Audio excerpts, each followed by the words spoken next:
I hate news. And it's not that I don't think it's important, it's just that reading or watching it is such a chore. And you may wonder, why study journalism if you hate the news? I ask the same thing each day. Taking things one step at a time is not my strong suit. How do you think lockdown is going? My feet are cold. My back hurts. And my eyes are sore from all the crying. I was not cut out for online learning. It's 4 in the morning and I can't sleep. I can't say I'm surprised though. My mind has been restless every night lately. We are the Wits Vuvuzela class of 2020. And we all have our own unique stories to tell about the lockdown. All different and all in the span of 1 week. These are the stories behind the stories.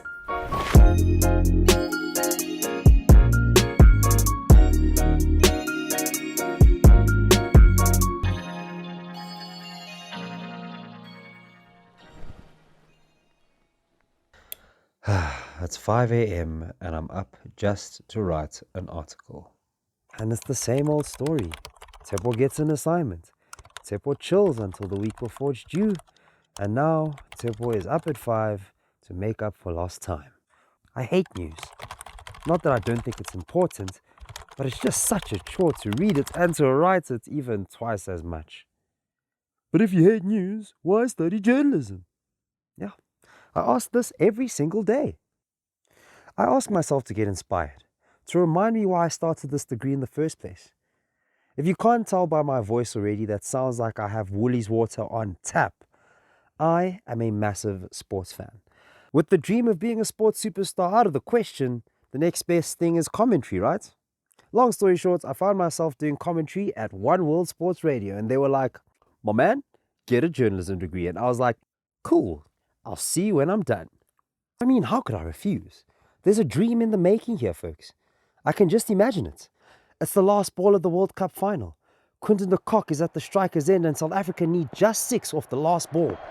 England's Chris Jordan is steaming in, but he's overpitched it and Captain Quinton de Kock clips it off his pads to send the ball soaring over the leg side boundary for South Africa's very first World Cup win in history. The scenes at the MCG are unreal, ladies and gentlemen. The wait is over for the Proteas. Oh, man, a boy can dream, eh?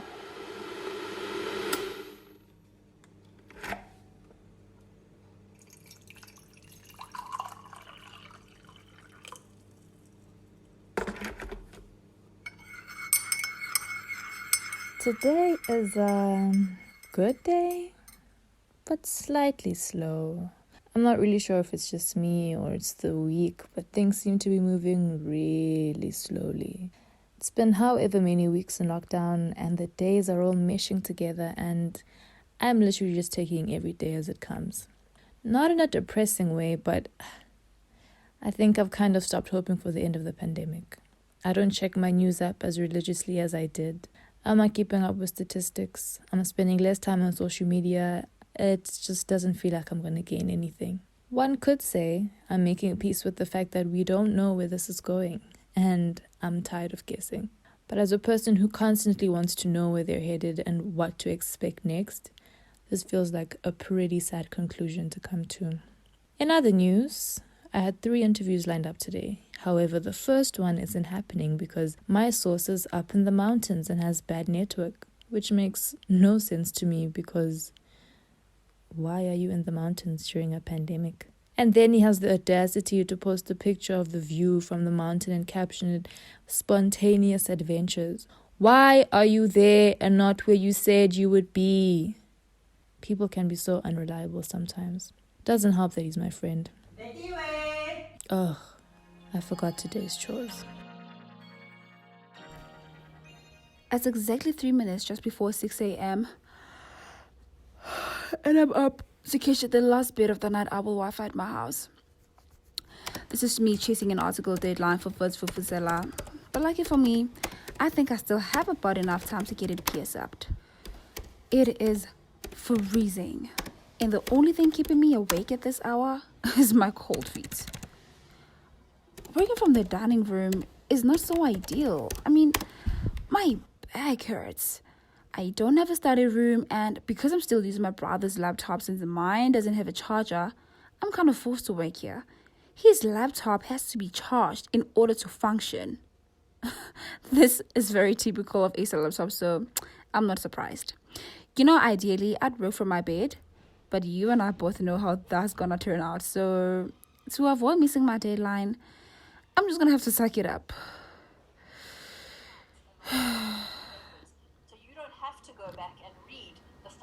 I'm seated in my so-called workstation for my journalism online lecture.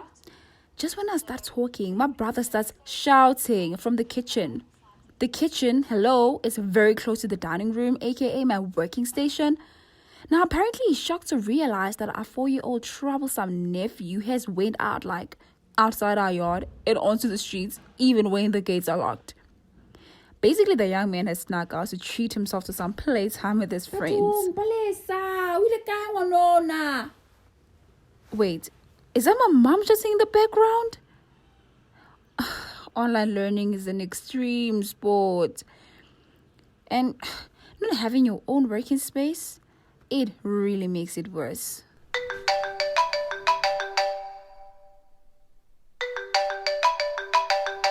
Another early morning.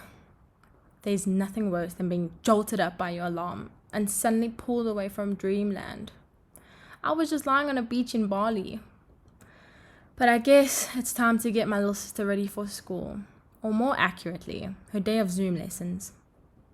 This last week has been extremely stressful. My mom went in for surgery last week and has been in recovery ever since. I was so worried, but thankfully, the surgery went well. I've had to take on various domestic roles in the house these past 2 weeks, all while still trying to juggle my own university work as well. I have to admit, I definitely have a newfound respect for teachers and stay-at-home moms. By the time lunchtime comes, I've already helped my sister with her schoolwork, submitted my article for the Wits Vuvuzela newspaper, and made lunch.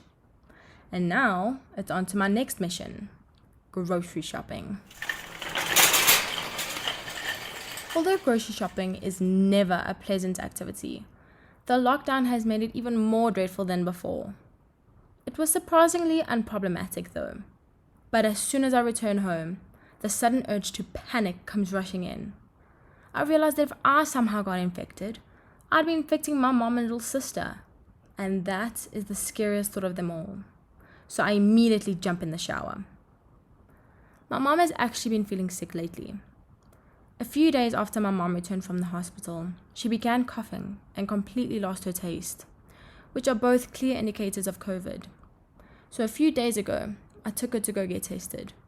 And now we're just anxiously waiting for the results. Earlier you get that pitch in, it means that it's yours. Someone else can't. Another day, another lecture, or as I like to call them, a session for Dinesh to roll her eyes at me for asking a question that she's probably explained before. Dinesh is one of our mentors, which is a combo of a Wits journalism lecturer and a Wits Vuvuzela editor. I hear what you're saying. I'm still going to assign you the news analysis. That was Mamlezeka Mda, another one of our mentors.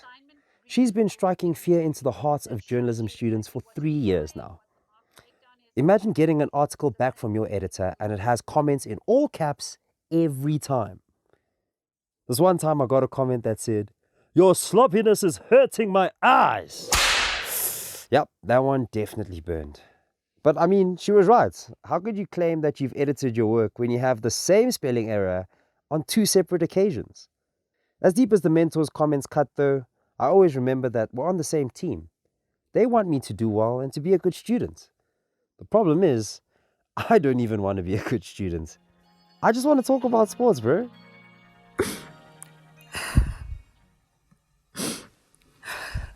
Not enough time. That's all that's been going through my mind today.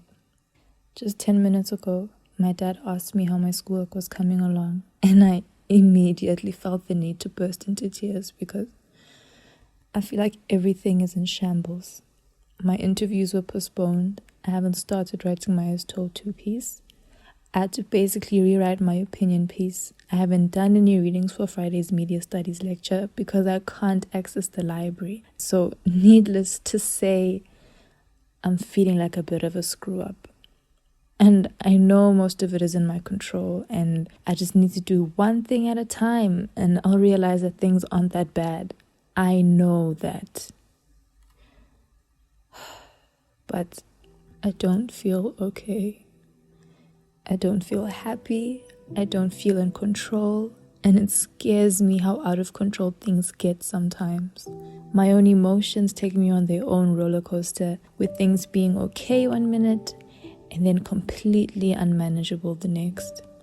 Honestly, this could all just boil down to my period starting today, so my hormones are just out of whack. But still, I need a miracle. Now I'm repeating the words my boyfriend always says to me. You need to be kinder to yourself. And I know he's right. I just don't know how I'm really meant to practice it. It's hard to be kind to yourself when you're striving for excellence at the same time. I don't really know if the two can coexist. But it's like F. Scott Fitzgerald said, the sun will rise and we'll try again tomorrow. It's Saturday, huh? But what's a weekend when all you do is spend time thinking about schoolwork? I have an essay that I need to submit, and I haven't even started. Truth be told, we were given gang time to work on it, but it still somehow slipped my mind. I really think it's because a lot of things have been going on, with corona cases picking up, graduation cancellations, early recess. It's a lot. But honestly, I'm not in the right mental state to do any academic work. Although I'm still committed to achieving my academic goals, I'm afraid this might be very hard to achieve. Glancing over my portfolio and calculating the amount of time I have left to fulfill those requirements, it makes me panic. It's just, there's so much to do in such a short space of time. Ugh. Oh no. Please no. I honestly just can't anymore. My working situation at home is not it. I can't. I am not surviving. I'm so mad right now because my laptop switched off while I was working and the document didn't save. I was practically done with my last article and now I have to start all over. I'm so over this. This degree can miss me. Honestly, there's only so much a person can handle. I walk into my mom's room and my heart just sinks. My mom's crying on her bed, and I already know what it is before she says anything. She's tested positive for COVID. I'm still in shock as she confirms my suspicion. I ask stupidly, "Are you being serious?" My mind starts racing. She must have gotten it from the hospital. The worry begins to set in.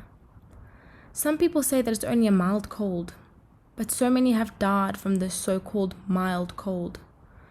I can't help but think the worst, especially since my mom's immune system is at an all-time low after the surgery. After calling my older sister and grandma about the news, I start thinking, is it still possible that my little sister and I don't have it? Could we have it and be asymptomatic?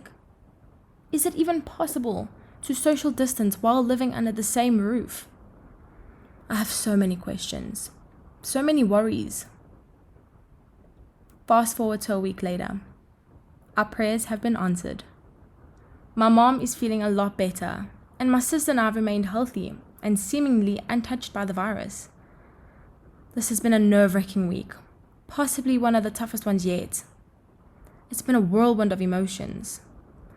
But I honestly think that this experience has shown us that we can get through anything.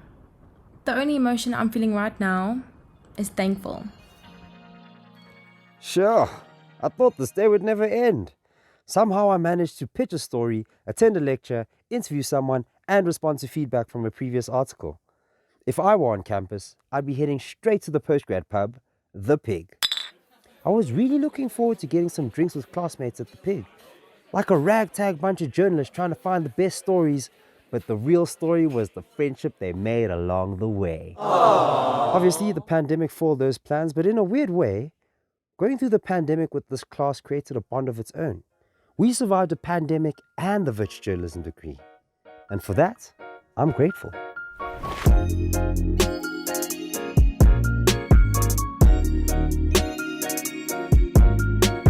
You've been listening to The Stories Behind the Stories, an episode in a 4-part series on living during a pandemic on the We Should Be Writing podcast.